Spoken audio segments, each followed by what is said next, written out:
There's never been a wave like this outside of the breaking of a dam, but this approached almost with that speed. Right. A totally real, definitely not made up dam break. Just ignore the scientist who said there was no dam. Or maybe it was emotional infrastructure. We as a federal government don't manage these disasters. The state does. We come in and support them. Support them?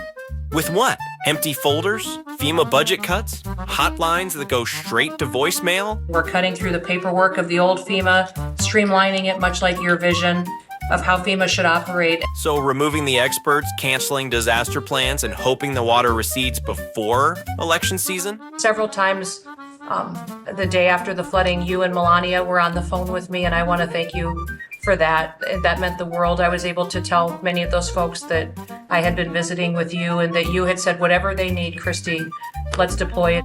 So to be clear, the federal response was a couple of phone calls and a vague promise from a guy who still thinks Puerto Rico is a suburb of Miami. Well, and on Sunday, when the families were waiting at a church to identify their children's bodies, Franklin Graham and I called in and prayed with the families and read some scripture with them. Because when you're missing emergency teams and working sirens, nothing fills the void like a dial a prayer from political Jesus. We brought in a lot of helicopters from all over, and we had a lot of helicopters. It was actually dangerous. A lot of helicopters up there. Not as dangerous as ignoring climate science, defunding preparedness, and pretending this was all just a freak accident. But yeah, sure.